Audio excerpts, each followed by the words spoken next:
बिस्मिल्लाहिर्रहमानिर्रहीम, अस्सलाम वालेकुम। मैं हूं ज़रमीना और आप देख रहे हैं ज़रमीनास किचन यूट्यूब चैनल। और आज आपके लिए लेकर आई हूं मैं इफ्तारी स्पेशल में ये ज़बरदस्त शरबत की रेसिपी, बहुत ही मज़ेदार और साथ ही सेहत के लिए भी बहुत ही फ़ायदेमंद है। ये जैसे कि आप जानते हैं गर्मी के रोज़े हैं, तो ये गर्मी के रोज़ों के लिए शरबत बहुत ही मुफीद है। इसे पीने से आपकी थकावट, सुस्ती, काहली और प्यास की कमी हो जाती है दूर।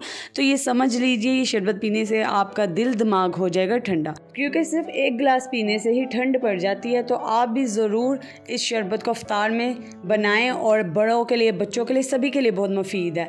तो आप भी अपने प्यारों के लिए ये शरबत ज़रूर ट्राई कीजिएगा इफ्तार में। तो चलें इसे बनाने का तरीका देख लेते हैं। तो चलें बिस्मिल्लाहिर्रहमानिर्रहीम। सबसे पहले बर्तन में हम ऐड कर देंगे दूध। तो यहाँ पे तकरीबन मैंने 1.5 लीटर के करीब दूध बर्तन में ऐड कर दिया और इसे बॉयल आने तक अब हमने पका लेना है। तो यहाँ पर आपने फुल फैट दूध लेना है, ठीक है। तो ये देखिए दूध में बॉयल आ चुका है, तो दूध हमारा अच्छे से पक चुका है। 1 से 2 बॉयल आने तक सिर्फ आपने दूध को पका लेना है। तो चलें अब हम दूध में ऐड कर देते हैं अपने जायके के हिसाब से चीनी। तो मैंने यहाँ पे तकरीबन 1 कप इसमें चीनी ऐड की है। आपको जितना मीठा पसंद है आप उतनी चीनी इसमें ऐड कर सकते हैं। अब मिक्स कर लेंगे अच्छे से।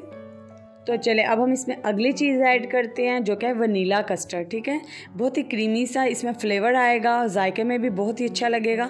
सिर्फ 1 चम्मच यहाँ पर मैंने इसमें वनीला का कस्टर्ड थोड़े से दूध में मिक्स कर इसमें ऐड कर दूँगी। तो ये देखें यहाँ पर अब हम इसमें वनीला का कस्टर्ड ऐड कर देंगे और दूसरे हाथ से हम चम्मच चलाते जाएंगे ताकि दूध में गुठली ना बन जाए। हमारा बिल्कुल एकदम प्लेन शरबत जैसा दूध होना चाहिए। अब आपने इसे अच्छे से मिक्स करके 1 बॉयल आने तक आपने दोबारा से दूध को पका लेना है, ताकि जो कस्टर्ड हमने इसमें ऐड किया वो अच्छे से दूध में मिक्स हो जाए। तो ये लीजिए कस्टर्ड अच्छे से मिक्स हो चुका है। अब हम दूध को साइड पे रख देंगे ताकि दूध हमारा ठंडा हो जाए और रूम टेम्परेचर पर आ जाए। तो चले अब हम अगला तरीक़ेकार देख लेते हैं। तो सबसे पहले पिस्तों को हम पानी में भिगो देंगे। तो यहाँ पे खसखस को भी हम पानी में भिगो देंगे और बादाम को भी। तो यहाँ पे तकरीबन 2-2 घंटे के लिए मैंने इन तीनों चीज़ों को पानी में भिगो के रख दिया था।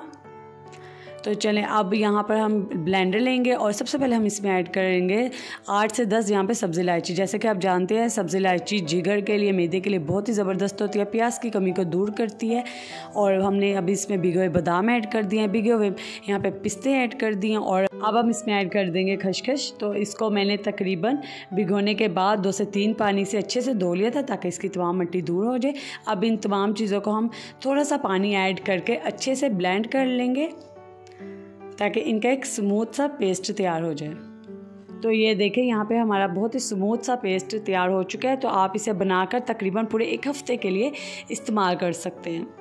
तो चलें अब हम अगला तरीक़ेकार देखते हैं। तो ये देखें दूध हमारा रूम टेम्परेचर पर आ चुका है, अच्छे से यहाँ पे ठंडा हो चुका है। और अब हम इसमें ऐड कर देंगे जो पेस्ट हमने बनाया अभी, वो हम इसमें आप अपनी क्वांटिटी के हिसाब से ऐड करें जितनी आप डालना चाहते हैं।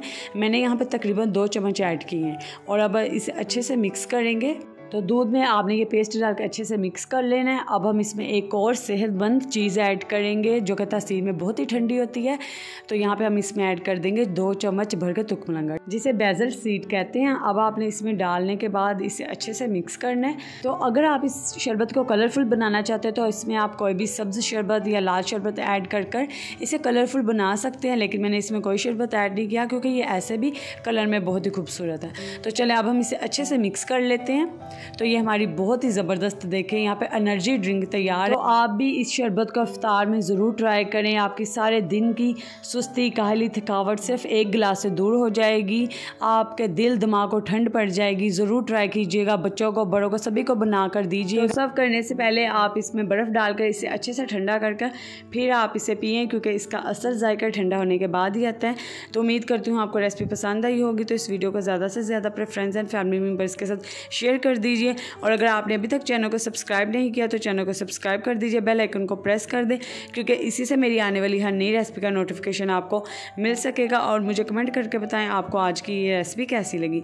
और इसी तरह की मज़ेदार और यूनिक रेसिपी के लिए मेरे चैनल पर ज़रूर आते रहें। दुआओं में याद रखिएगा। अल्लाह हाफिज़।